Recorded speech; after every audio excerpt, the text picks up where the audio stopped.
Testing. 1, 2, 3. Testing. 1, 2, 3. What is going on, y'all? It's me coming back at you again with another live stream, podcast or video, whatever you want to call it. I won't be on too long. Probably keep it. I'm gonna keep this live stream on broadcast for at least about within an hour or so. And then after that, I have to tend to my other duties outside of this platform. So uh, slowly but surely, some of my subscribers will come in and chime in their thoughts and opinion about what's going on in the latest in the world of boxing. And believe me, guys, I have been keeping up, despite the fact that I don't upload as frequently as I used to in the past. But to be fair, I've been doing a pretty good job of trying to keep up to the best of my ability. But yeah, I still wanted to go ahead and give you my thoughts and insights on what's going on. First things first, I know this interview happened a little over 2 weeks ago, so I really haven't shared my thoughts on this. What up, YG? Thoughts on this on a live stream, but I wanted go ahead and give you my thoughts on my podcast, whatnot. What up, Percy? So let's get right to it. Anthony Joshua. Well, actually, let me not get to that first. I'm going to start off with a couple key news and updates before I give you my thoughts about the Joshua interview with IFL and whatnot. So, first things first, as you guys are well aware of, Rolly Romero had to pull out of the Tank Davis fight due to, let's just say, unforeseen circumstances looking from the outside in. But it is a possibility that Rolly and his team knew this was going to come up. So, they have to go ahead. He's going to have to deal with that situation. And, my best of luck to him in that situation. But as he is being accused of, it's been reported that he's allegedly been involved with several sexual battery assaults with several women. Now, I don't know. I'm not privy to all the details about the situation, but I could have heard one of the uploaders say, and don't quote me on this, that's why I'm just saying, I think one of the uploads said that the accuser created multiple accounts to make it seem like there was other women who were also accusing him for the same sexual crime. I don't know who it was, but I don't know. I could be wrong. That's what I'm saying. This is just what I heard.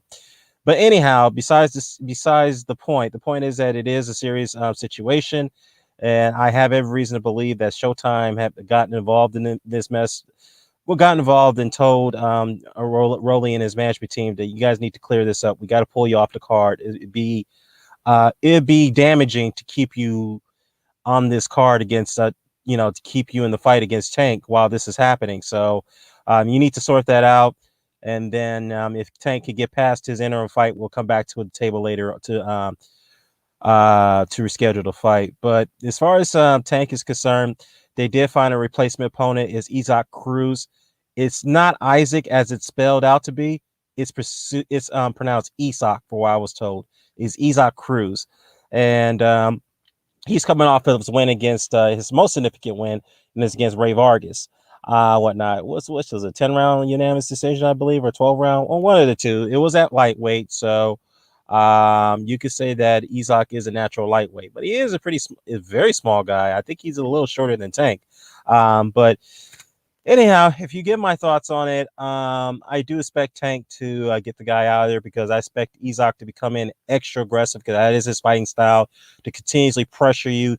He'll get hit and then he'll give one back. That's his style, whatnot. And the one thing I'm just a little disturbed about is, and it is predictable as it is, they're still going to keep this fight on pay-per-view, and I just don't see why that makes much financial sense. And to be honest with you, I didn't think the Rolly Romero fight made much sense on pay-per-view, but given the fact that Rolly is a little bit of a bigger name than DAVIS-CRUZ, then you can say, okay, you can somewhat get away with it, because Rolly is a trash talker and he says all type of stupid shit.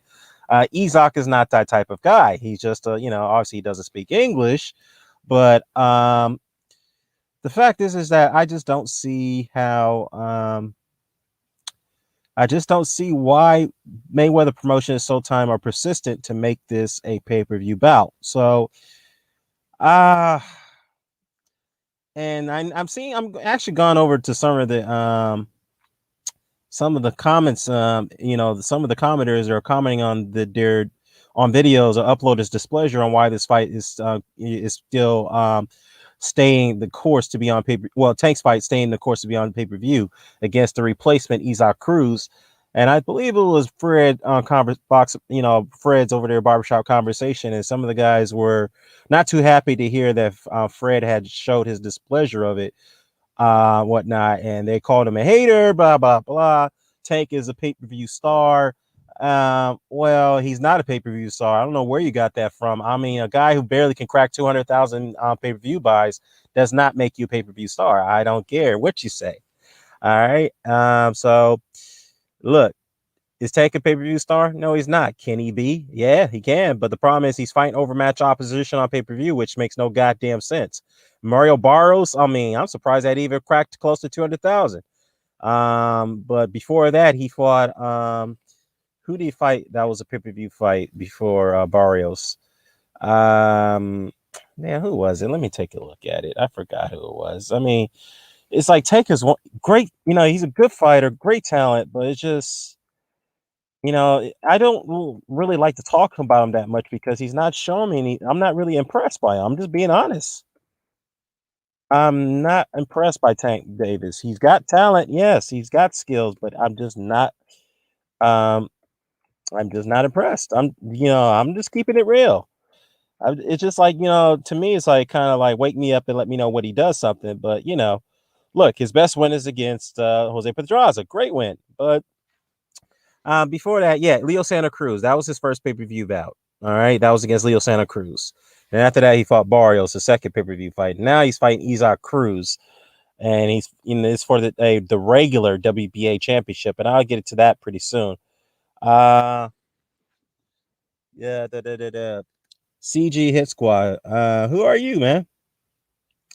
I don't know. Could you be somebody else that I recognize? Yeah, but let me get to my thoughts and I'll send a link. All right.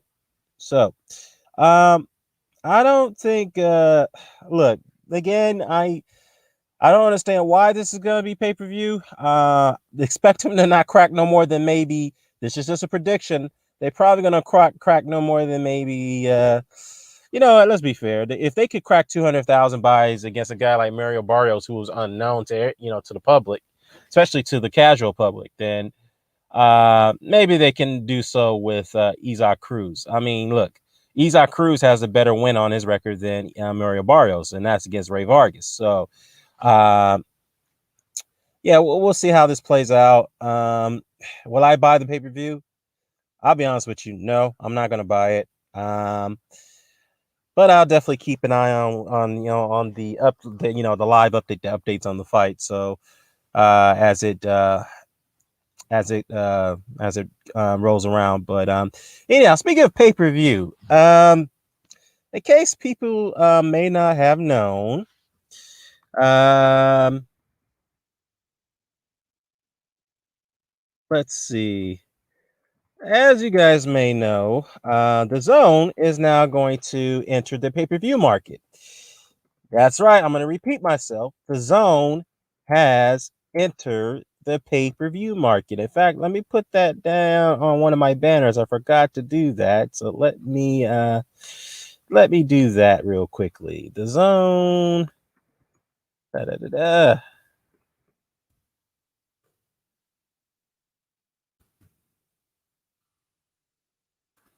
There we go. The Zone enters the pay-per-view market. Now, a lot of people are kind of very upset to hear this idea of the Zone doing this. And let me take you back to about 3 years ago when the Zone debuted in the U.S. market. I said from the beginning that the Zone will definitely shake things up.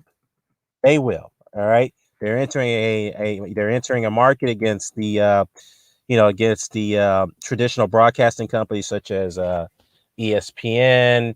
Then you have Showtime at CBS. Then you have Fox over there, whatnot. So um, they're going to shake things up to some extent. Now, what was striking about this is that they entered the market by throwing in loads of cash, loads of money to bring fighters over. I mean, literally fighters who weren't even like let's see, like on the caliber, say of let's say Mikey Garcia, who's not really he's a headliner. He is a headliner to some extent, but they were throwing all kind of ridiculous cash to those guys, given the fact that some of these guys like Mikey Garcia are just coming off a one pay-per-view win. I'm sorry. Coming off one pay-per-view fight, and that was against Earl Spence, and he lost that fight, got dominated. Um, they were just throwing loads of cash because they were just trying to find some type of they were trying to gain some type of market share in the United States in hopes of going after their primary target in the future, which is a bid for the more popular sports, or which are not exactly niche, like for example the NBA, the NFL, or the MLB, whatnot. I get their idea, but the idea is just to throw all this money to boxers like Gennady Golovkin, Canelo Alvarez, who else was on there? Demetrius Andrade, Danny Jacobs. I can go on and on and on. Jaime Munguia and Mikey Garcia I just mentioned. So that sounds like a good roster of fighters. Anthony Joshua, who's trying to make his way through the U.S. market as well. So they thought, okay, if we throw all these bags of money at the fighters, yes, we're going to take a loss here and there on some of their fights, but down the road, we'll make that money back, very similar to, or we'll make a net profit, very similar to what Floyd Mayweather did with Showtime when they made a net profit off his contract. That was based on two fights, and those two fights were against Canelo Alvarez and, of course, Manny Pacquiao, respectively. So I said at the time, and I was going to back and forth with some of the, back and forth with some guys, pretty much debating about the matter because of the fact that they thought the zone was going to come in and, not only disrupt the market, but try to, shut out or, try to, what's the word I'm looking for? Yeah, shut out guys like Al Heyman and Bob Arum, but mainly Al Heyman because that was the target, right? They thought that the zone was going to come in and they're going to snatch away all of Heyman's fighters away from him, right? Of course, when the Heyman fighters, refused to commit to the zone, only one or two of them, maybe a few of them, handful of them did. But like the main ones, like the Deontay Wilders and the Charlo brothers or the Earl Spences of the world, they refused to, they turned down the zone offers. And the fact that people who did not like Al Heyman or still doesn't like him to this day, which his name is attached to to CBS, Showtime, and Fox, whatnot, they were very upset about that and calling these guys, how can you be very stupid to turn down a lot of money like this, blah, blah, blah, particularly Deontay Wilder, because he turned down a big offer, which is 3 fights, one against Brazil, 2 fights against Joshua, one fight, then he gets a rematch, yada, yada, yada. But what I said is that, okay, this sounds great, but how are they going to recoup their return of investment off these purses that they're paying out? Particularly a guy like Canelo Alvarez and, of course, Gennady Golovkin. And some of the guys is like, what do you mean? I was like, what I mean is that, do you really expect them to make their money back, their return of investment, based off of subscribers? You do understand that these guys, Canelo fights twice a year. Golovkin, lucky to get him fight twice a year. You do understand that their loyal fan base are not going to pay for a yearly subscription, by that matter, a monthly subscription, just to see these guys fight twice a year or maybe once a year for the most part. You do understand that, right? And the second thing is that the zone is not available in in all areas of the United States, particularly in the rural area where Canelo Alvarez is, fan base is predominantly popular in rural areas, and particularly Mexico too, in the rural areas of Mexico where you can't really get broadband. So, I just didn't understand how this is going to mathematically work.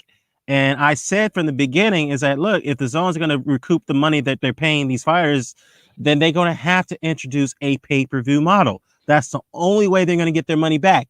And as soon as I said that, it's like, you're a fucking hater, Dan. You just want to go ahead and spend all your money foolishly on $80 pay-per-views while you can get boxing at this price, da, da, da. I was like, yeah, trust me, I am a zone subscriber. I was DAZN subscriber at the time. I get it. But what I'm trying to think, I'm thinking from a business standpoint of view that this model does not make any financial sense at all.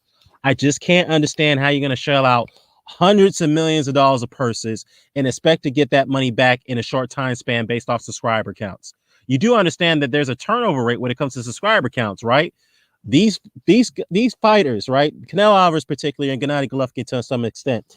You do understand that, again, their fan base is not going to pay a year's subscription or, again, a monthly subscription just to watch these guys fight twice a year or once a year. That's not going to happen. What these people are going to do is that they're going to subscribe once, which is $20, $10 to $20, which I'll get to that price, the price hike in a second. They're going to spend a one-time fee, and then they're going to shut off their services for, until Canelo or Golovkin announce another fight. And that could be another 6 months. Some cases could be eight months or to a year. So how the hell is the DAZN going to make all their money back? Not to, also you have to take into account guys like Jaime Munguia. You have to take into account like Mikey Garcia, Demetrius Andrade, Danny Jacobs, who are making close to, $1 to $3-4 million purses, or some cases like $7 million purses. I mean, how are you going to make all that money back? It's just virtually impossible to do that in a short time span. And I said that, look, introduce a pay-per-view model that if you're, for example, here's the criteria, or here's the legend, I should say, that would introduce as far as the marketing scheme is concerned. If you're a yearly subscriber, then the premium fights such as Canelo Alvarez versus, let's say, Gennady Golovkin 3, for example, which the fight won't never happen. We'll never say never at this point. Let's say they've announced that fight, right? So the DAZN was tell the yearly subscribers, yes, it's going to cost you only $10 a month since you're a yearly subscriber. If you're a monthly subscriber, you pay $30 a month. If you're not a subscriber to the DAZN, you pay $50 for the fight. I think that's what they should have done. They should have introduced a pay-per-view model having these three different criteria of paying for the services. That would have been a good way to get their money back and get more subscribers in the process. But instead, they went the wrong route of trying to enter the U.S. market and recoup the money. It was just a terrible way of entering it. And I said at this beginning, it didn't make any sense. And furthermore, the writing was on the wall for me, and this is my opinion, from the red flag was that they increased their premium, their monthly subscription within 2 months after they launched in the United States. And I say, wait a minute, that is unusual. How can they increase their price after 2 months of service of an introductory, after introductory price? How could they do that? Oh, don't worry, Dan. They got enough subscribers to the point that they hit their goal, so they can raise their price. I was like, no, I don't believe that shit. Because first of all, if you're still trying to gain subscribers, you don't raise the price. You don't do a price hike after 2 months of your introductory price. There's just no fucking way you do that unless you're really bleeding cash and you're trying to stop the bleeding by hiking the price for your existing subscribers. So that was a red flag for me. And another thing I want to point out too is the fact that a lot of people, some people were just, look, I know we do a lot of number crunching around here on YouTube, but the fact is that, again, I just didn't see how this model was going to work. And it's all paying dividends to the prediction I made 3 years ago. All right. And Fight Doctor, shout out to Fight Doctor. He said, yeah, I saw this coming over a year ago. Yeah, exactly, man. There's just no way they could survive with the, with the subscription only based services where they expect to get their money back. That's just no way they could do that. And the pandemic had made things even worse for them. A lot worse. I know a lot of people want to sugarcoat that, but no, that's the reality. That's a fact.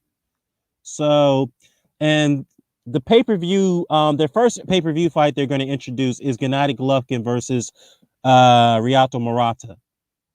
Now, there's a little problem with that, and let me explain what that problem is. The fight's going to be held in Japan, and it's been confirmed for December 29th, which is on the eve of New Year's. That's pretty much on New Year's Eve in Japan, obviously, because obviously Japan boxing on New Year's Eve is popular. It's a big thing for them over there. I could be wrong, because I've noticed there have been big fights on that day in Japan throughout the years. But I think what it is that if the DAZN is going to introduce this fight as a pay-per-view, I think this is not the fight to do it. And look, I think maybe because, well, let me just say this. From the U.S. market, no, they're not going to make any money off this fight in the U.S. market. No way possible, especially if they're going to host this fight on pay-per-view at a certain time slot. That's not going to happen.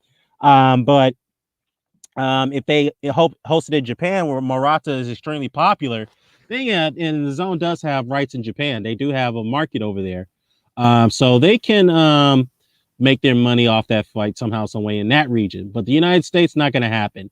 The UK, don't know about that, but definitely in Japan, they'll make their money off that fight on pay-per-view in Japan. So, so yeah, I guess again, this is the best way to go. And again, a lot of people are not happy about it. And, and Eddie Hearn is getting a lot of heat for this too. And he rightfully so, because this guy ran around and said that pay-per-view model is dead. The zone is taking ever. Why be stupid to pay $80 for a premium fight where you can get all that for like only $9 a month or free for 1 month on the zone and pay only a yearly subscription over $120? Why be stupid and just go ahead, come in the zone and pay for that price? Well, here's a problem with that, Eddie. The problem with that is that we haven't gotten all the pay-per-view level fights on the zone over the last 3 years. I mean, we have gotten some. I'm not saying they didn't put on any, but it's not on a consistent basis like you promised. A lot of promised the market, especially in the UK. You know, the consumer base in the UK and the United States. We didn't get that. Okay, and because of hard times, the zone had no choice but to put on the pay-per-view structure. And you're coming out here saying that, and this is Eddie Hearn. Eddie Hearn's coming out saying this. I never said that the pay-per-view market was going to die. Yes, you did. You said this multiple occasions back in 2018.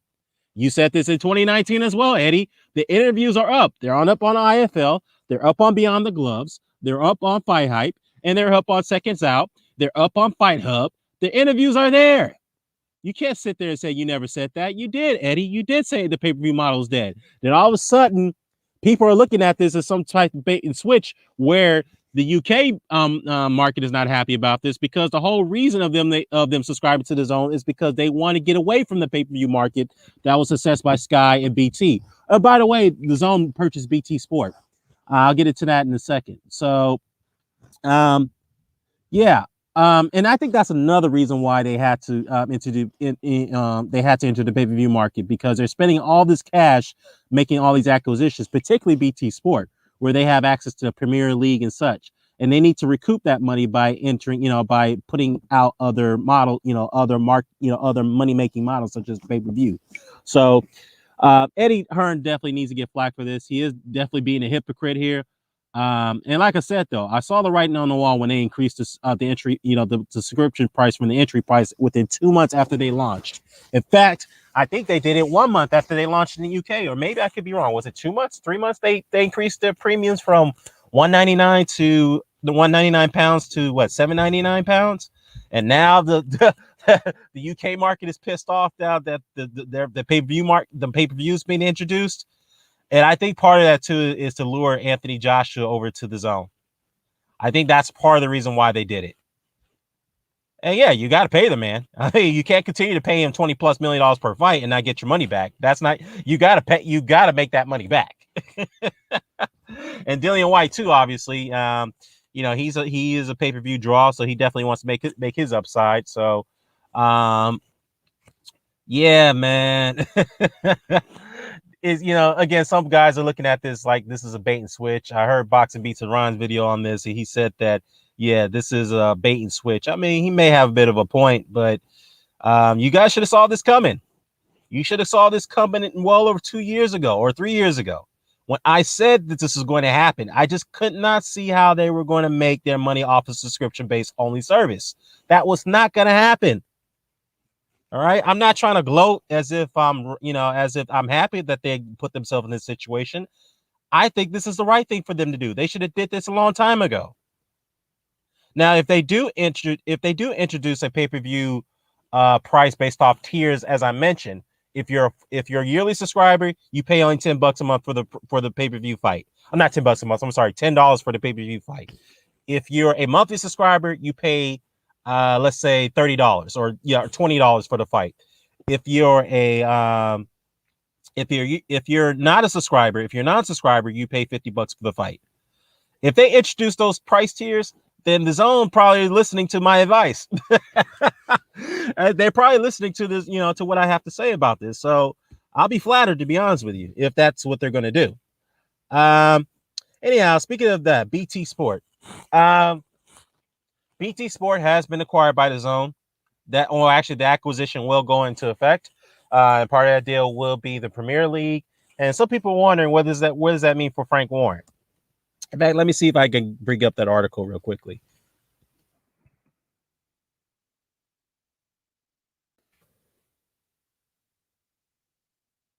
Yeah, so they reached out a deal that the news came out 3 years ago. I'm not 3 years ago, 3 days ago. So the acquisition is supposed to complete next year. I'm not sure when. I think it's in spring, I believe, of next year. So what does that mean for Frank Warren and Queensberry? I believe there's a pre-existing agreement, so that agreement will not cease. But there is some ramblings that Frank Warren is not going to want to stay with the zone because his arch rival is on there as well, Eddie Hearn, who kind of runs that, who has a lot of input and say on putting up shows and events with the zone. So Frank Warren, if more than likely, he might look for a buyout and just or sit out the contract. I mean, obviously, he can't afford to do that because it depends how long how extensive that contract is with BT Sport. So, if it is an extensive contract, then Frank Warren is going to have no choice but to put on shows as is agreed upon in the pre-existing agreement. But if there is some possibility of a buyout where the zone will just go ahead and buy out that contract and let Frank Warren and Queensberry go wherever they want to go, then okay, that's fine. That's up to Frank Warren. But more than likely, I think that's what he's going to try to do. He's going to try to maneuver the situation where he doesn't have to be subjected to Eddie Hearn and Matchroom on their shows and be sidelined, on behalf, in the benefit of Eddie Hearn. I mean, look, he doesn't want to be compromised when when he has a rival promoter working on the same network. So I think it is a possibility there may be a buyout where he could go shop for another network. But the question is, where's Frank going to go? Is he going to go to Channel 5? That's terrestrial TV. I doubt they'll be putting on boxing shows periodically like they did in the past. And at one point they had to, they cut off boxing due to some of controversial fights where a couple guys end up seriously hurt. I mean, where else can he go? Can he go back to Box Nation? I'm not sure Box Nation is still around, but could he go back to them? I mean, could he go to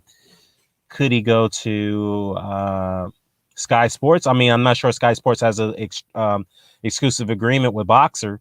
I don't think they do because I know they have an agreement with Top Rank. So I think Sky Sports will bring Frank Warren back. It's possible. I think they'll bring him back. But we'll have to wait and see how that plays out. So yeah, that's just spill on what's going on in the news of boxing so far. With the Tank Davis pay-per-view, we're really pulling out. Canelo Plant, let's talk about that one. Canelo Plant, that fight's happening this weekend. It's a pay-per-view fight on Showtime. I know Showtime's delighted to have Canelo come back. So how long has it been since Canelo's been on Showtime pay-per-view? It's been almost 7 years now, 8 years now. I think, it was about 6-7 years now since he's been on show. Since last time he was on Showtime pay-per-view. So yeah, it's good to have him back on traditional cable TV. I know a lot of people are happy about that. So he'll be going up against Caleb Plant, who's the 168-pound IBF champion, and Canelo is the 3-belt WBO, WBC, and WBA and the Ring Magazine super middleweight champion. The winner takes all the marbles, not only the undisputed title, but you also take the lineal crown. So the lineal championship status will be on the line tonight. On Saturday. And obviously Canelo's the heavy favorite to win it. So this is the way I see this fight plays out. Plant's definitely going to give Canelo some problems early on due to his elusiveness and some of his athleticism and his ability to give you some angles when he punches. But I think Canelo's too crafty and he's too smart technically and defensively. He's going to break Plant down. He's going to catch up to him and he's going to break him down. And I think this fight is not going to last no more than 10 rounds. So with that said, within 10 rounds, I think Canelo's going to get a stoppage in the 8th round. That's the way I see it. So definitely looking forward to it. We'll see how this plays out. I know Andre Ward is predicting Plant to win that fight, but if Plant does win that fight, boy, ooh, that would be a big setback for Canelo. But he'd definitely get a rematch clause. So we'll see how that how this plays out on Saturday night. And speaking of Saturday night, there is one particular fight that no one's talking about, and I know why no one's talking about it, because it is a female fight. The fight is on a top ranked card. I think this is the headliner. Michaela Mayer versus MAYER-HAMADOUCHE, and that's for the 130-pound unification bout titles, the IBF and the WBO. Hamadouche is the IBF champion, and Michaela Mayer is the WBO champion. And Mohamedouche is, I think her, obviously, I would say her biggest wins against Hania Sanchez and Janet Perez. Obviously, Hania Sanchez, I think, is a more significant win than Janet Perez. And Hamadouche actually been in there with one of the best pound for pound women fighters in the world, Delphine Persoon. Gave her a very difficult fight, and one of the few women who are able to put Persoon on the back foot. So, or actually less than a few. I mean, I've never seen anyone really put just Persoon on the back foot other than Mohamedouche, because that's Hamadouche's style. She's a very, very relentless pressure fighter. So, and she's one of those type of crew fighters, and she's got some technique, got some very good technique as well. She know how to place, she know how to put her punches together. And the fact is that she's got a good chin. I mean, she could take a great shot. She keeps coming forward. She's willing to take some and give a lot back. So this is going to be a very, very, very difficult fight for Mayer. And she thought that Borotnikov was a tough fight. And yeah, Borotnikov didn't really, Abel Borotnikov, which Michaela Mayer took the WBO title away from. Borotnikov was pretty much holding all night without really giving much, with much offense. And of course, she got deducted a point for consistent holding. But Michaela Mayer couldn't really, land clean on Provodnikov in their fight. I mean, she couldn't really land that much because Provodnikov is looks like Borotnikov, I should say, not Provodnikov, Borotnikov. She looked like obviously the stronger woman out of the two. I mean, Mayer is a little bit strong, but Hamadouche, I don't see how. I mean, look, I'll be surprised if Mayer will have some type of strength advantage over Hamadouche. I don't see it. Hamadouche is a very strong fighter, and she hits very hard. And she's a, this is going to be a very difficult fight for Mayer. If I had to pick a winner, I know some people may pick Mayer on paper because she seems to be much better technical fighter on paper, but Mayer has never faced anyone who's got that relentless type of pressure as Hamadouche. So I'm going to have to favor Hamadouche slightly to win this fight. I'm not saying she's going to stop her, but I don't be surprised if Mayer does not make it no later than 10 rounds. I mean, no later than the 8th round. I mean, it is a 10 rounder because it is women's bout, 2-minute round. So I predict Hamadouche winning that fight by no later than 9 round stoppage. So we'll see. If it goes a distance, but I think Hamadouche can win the fight on points as well. Obviously she's not, she does fight in spurts. She know how to conserve her gas tank pretty well. So yeah, this is a dangerous fight for Mayer. And if Mayer wins this fight, I give her all the props in the world. And that is a major, major respect to go into a fight like Hamadouche, because Hamadouche has been avoided by a lot of female athletes. I know Hamadouche was supposed to fight Yeo Ming Choi for the title, but when the pandemic hit, the fight got called off. In fact, Hamadouche was supposed to travel to South Korea, to take on Yeo Ming Choi. And Choi is the WBA super featherweight champion, but that fight never got resurfaced. So Hamadouche I think she's getting paid more money to fight Mayer. I could be wrong. Or, Eddie Hearn I'm not sure if he's still promoting Yeo Ming Choi. But maybe Hamadouche was going to get more money for that fight. I don't know. But yeah, Mayer comes off with this, man, that's going to be a very great win for Michaela Mayer. Even though she is a loudmouth, a lot of people don't like what she has to say. But hey, if she does pull off the win and captures the WBO title, all power to her. Let's talk about. Oh yeah, I forgot to mention Deontay Wilder being ranked by the WBA. Let me go ahead and put that in here real quickly. I should have got this in here. Give me 1 second, guys.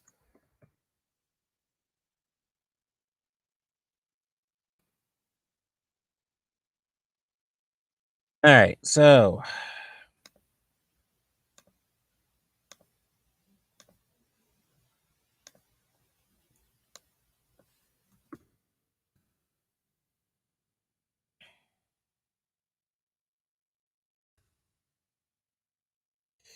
All right.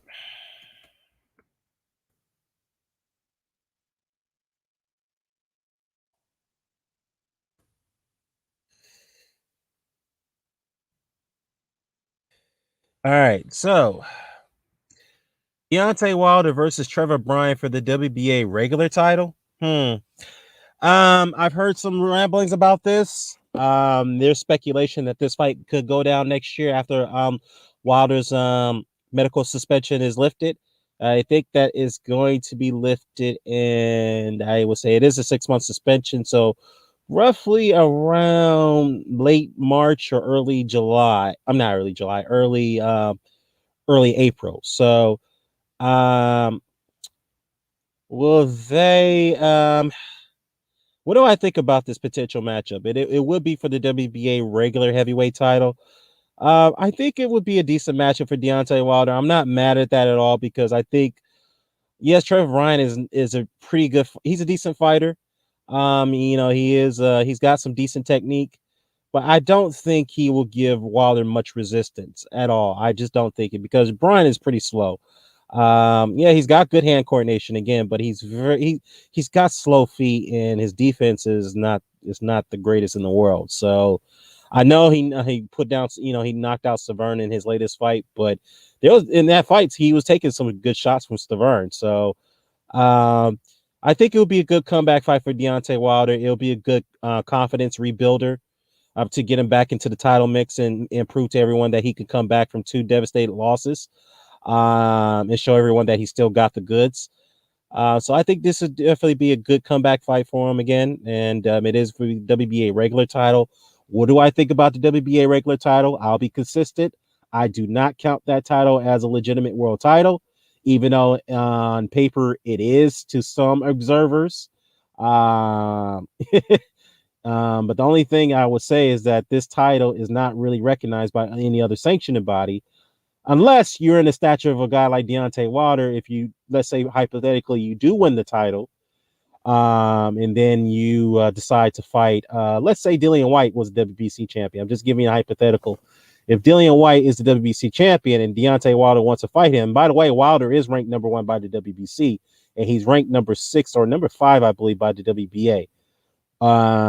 So if he wants to pursue the WBC title, then the WBA will give him a special consent to go ahead and fight for the WBC title and hold on to the regular title. Only on one condition: should Wilder win the WBC title from Dillian White, he would have to vacate that regular title. He cannot keep the WBA regular title simultaneously. But to be fair, though, Carl Froch did it when he beat Mikael Kessler. He kept the IBF and the WBA regular titles simultaneously at one point, and then yeah, I think he kept it while he fought George Groves. I think he did. He kept that regular title. So yeah, I think like I said, I really don't count that title, but in the record books, should Deontay Wilder beat Trevor Bryan if that fight goes down, he'll be uh, he'll be recognized as a 2-time heavyweight champion of the world. Oh man, but you know, it is what it is. Like again, I am going to be consistent. I do not count that as a regular, you know, I don't count that regular title as a legitimate world title. So that's just my opinion, whatnot. Anyhow, what up, Terrence? Terrence says that I got Plant this Saturday. Already got 100 on him. It isn't a newfound. This isn't a newfound fan. Been knowing that he was the goods. Canelo's going to be fighting PBC fighters for a while. Yeah, hey, you know what? If Plant wins this fight, man, like I said, though, that is going to be not only be devastating to Canelo fans, man, but a lot of people who do not like the PBC. If Plant wins that fight, boy, their hearts are going to be broken. And given the fact that Canelo won't be able to get out, be able to go back to the zone for a while, as you say, he'll be fighting PBC fighters because he's getting that huge pay-per-view back-end money. And again, that's part of the reason why they want to bring their pay-per-view model in, because they want to bring Canelo back. I think that's part of the reason why the zone's doing this. And I don't blame them. So, yeah. The last thing I want to talk about is Let me bring this up here. I want to talk about the Anthony Joshua and the IFL interview that he had. Let me just say a few things. I do agree with some of the points he said in that interview. I'm not going to totally, dismiss the entire interview. He made some good points there that, you know, I can make 1 million excuses, but at the end of the day, all the loss and the loss falls back at me as a fighter. I have to take responsibility for it. I get it. And loyalty can only, he also mentioned that loyalty can only take you so far in this business. I mean, it's great, but it also could be detrimental towards your career, which I totally agree with that. But the one thing I would say, though, is that when Joshua said that, he kind of contradicted himself at the same time. And the reason why I say that is because people want to know, so that means you're going to move on from Robert McCracken. Are you going to move on from him? Are you going to dismiss him as your head coach and hire a new coach? He said, no, he's not doing that. And then you wonder, well, okay, then why were you traveling to the States, visiting all these U.S. gyms and getting pointers from all these coaches? What's that all about? So I think Josh responded to that by saying, well, they were teaching me some of the basic stuff that I never was privy to or now had knowledge about. And that was a good thing. And pretty much, I think he's relaying that over to Rob. And I think Josh also mentioned that, look, I would love to have one of those guys come into my camp, but Rob still has to be the head trainer. And Joshua also mentioned that I don't want to hire anybody that just wants to get paid off of my expense. And that comment kind of bothered me as well, because Anthony, if you need to get better as a fighter, technically and mentally, then yes, you're going to have to invest into a more quality trainer. Rob McCracken cannot take you any more further than where you are right now from a technical standpoint. He just can't do it. And another thing is that he hits it on the idea that he's not going to give up his current amateur setup where he's doing these amateur sessions, this, that, and the third, and he's just refusing to put a lot of resources into his training methods. And to me, that's a recipe for disaster, because okay, if you're not willing to change significantly, then how do you expect to beat Usyk in a rematch? How do you expect to beat this guy in a rematch if you're not going to make any changes? In fact, Joshua, when he mentioned that, yeah, all the responsibility goes on me. I'm not the guy who's going to make a million excuses. I'm not going to do that. I take my loss as a man. But at the same time, in that interview, you blame your trainers for the reason why you lost to Alexander Usyk.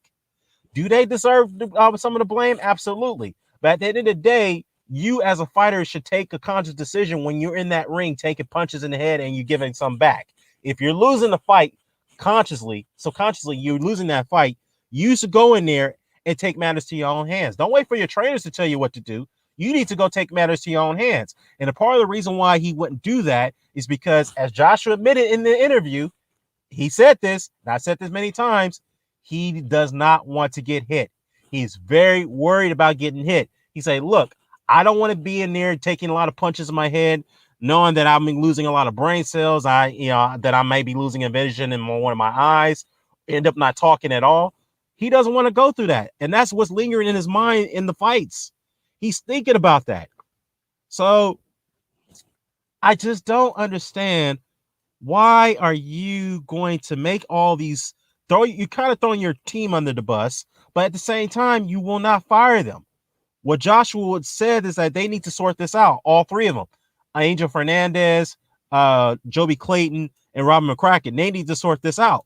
I'm like, wait a minute. If you're going to fight Usyk in 6 months, there's no time of sorting this out. You got to make a move. Either you fire them or you don't. Because if you're going to keep the same team and try to add another head, which I doubt that will happen, you're not going to win that rematch.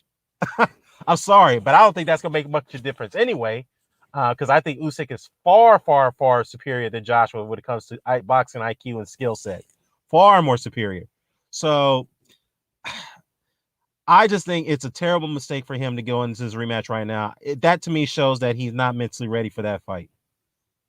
He's not mentally ready.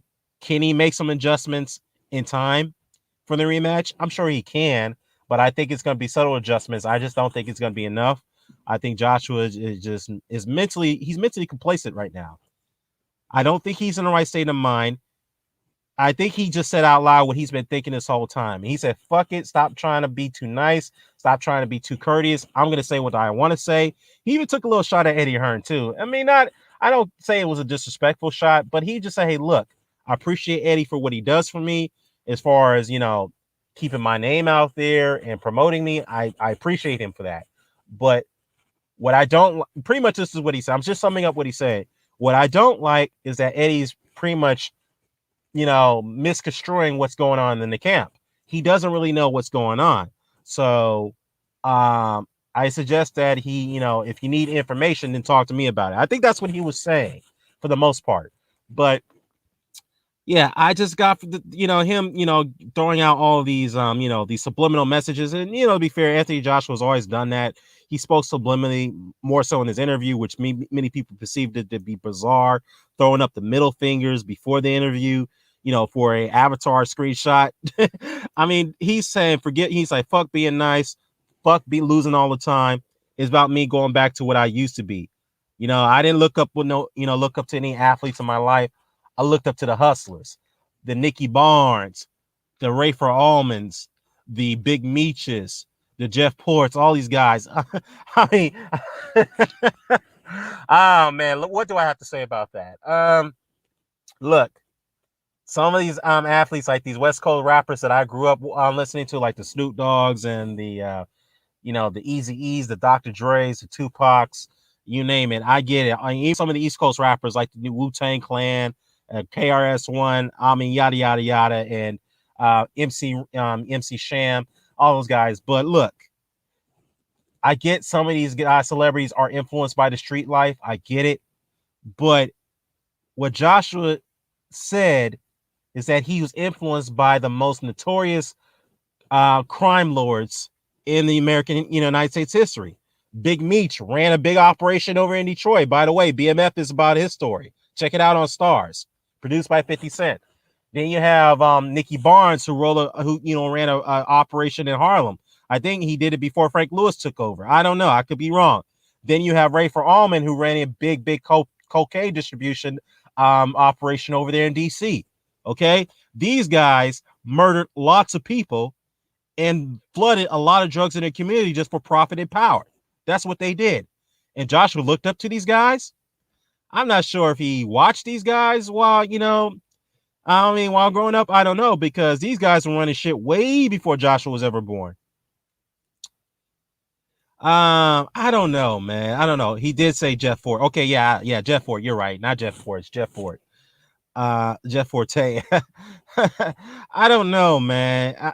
Look, I'm not going to condemn him too hard for saying that, but I find that a bit of a double standard, because if Deontay Wilder goes out and said that I want to kill somebody and I want a body on my record, a lot of people gave Wilder a shitstorm for that, and the WBC went far to say that we're going to investigate those comments. I'm surprised that Joshua is not getting the same treatment. Why is it that when Joshua comes out and says that I adore and I admire and respect the America's most notorious crime lords that killed a lot of people and flooded a lot of drugs in their communities, why is it that he's not getting flack for it, but Wilder gets flack for saying I want a body on my record? I know, say they're not. None people gonna say it's not the same thing, Dan. It's not the same thing. What do you mean it's not the same thing? I mean, Wilder's talking about killing somebody in the ring, and you got Joshua, who admired killers, who actually kill people in real life, innocent people. So come on, keep the same energy. I'm just saying, y'all. I'm just saying. And by the way, the one thing I want to mention, speaking of Joshua Usyk, I had to mention this once, and I'm gonna mention it again. I know this mandatory talk is going around with Dillian White and Tyson Fury. Then you have Joshua Usyk in the rematch. What happened to the undisputed talk? Where did that go? Huh? Why is it that undisputed doesn't matter now when it comes to Fury and Usyk? But all of a sudden, mandatory shots matter because Joshua, obviously, he needs his rematch. And Dillian White is a mandatory, in striking distance to getting a title shot against Tyson Fury. Why does that matter more so than undisputed? I swear, some of these people, man, I'll give you credit where credit is due, but not in a good way. You did a good job of moving the goalposts in that situation and changing the narrative. Because when Joshua and Fury had the belts, it's all about undisputed. Fuck the mandatories. Fuck the rematches that one fighter was owed, which is Deontay Wilder and Alexander Usyk, who's owed a mandatory shot. Fuck that. They need to get back in the line. But yet, when Joshua's out of the title picture, oh, Joshua's got to get his rematch. Oh, see? Bro. The hypocrisy of YouTube, of the YTBC, never cease to amaze me, man. It will be a continuing, it'll be a very long, it'll be a, what's the word I'm looking for? It's a forever pandemic, as you want to call it, that will never cease to exist. I mean, will never cease to be rid of. Let's put it that way. So, yeah, that's just my take on the whole Joshua interview with IFL, man. I just found out. Look, I just think that he is trying to say it. He really wants to say what he's been thinking the whole time. I get it. He's frustrated. It's like in his mind, he's like, look, no matter what I do, people are going to criticize me for it. So fuck it. I'm going to do what I want to do. I'm going to say what I want to say. I don't give a damn if I get a lot of flack for it. This is who I really am. So in other words, Joshua's tired of being the Mr. Nice Guy. But the one thing I would say, though, is that I'm not sure if this has had any effect on him as of yet. He hasn't faced any scrutiny yet, but when you hear his sponsors hear him say things like that, I admire the Frank Lucases or the Nicky Barnes. Yeah, you're okay. Yeah, so Big Nicky Barnes and Frank Lewis did come in the same era. Okay, all right, and the Big Meaches and the Rafe for Almonds. When the sponsors hear things like that, they're not going to take that very kindly, and that could affect Joshua's multi-million-dollar endorsement deals if he keeps this type of language up. So luckily he's not facing any scrutiny for that, but if he continues this type of if he continues this, then yeah, he could lose out his endorsement. So yeah, man. Yeah, guys, that's just my thoughts on it. I just wanted to give my insight on the latest news and updates on this in the sport of boxing. Looking forward to this weekend. Can't wait. It's gonna be big boxing weekend. Yeah. Other than that, I'm out, guys. Thanks for chiming in. Peace.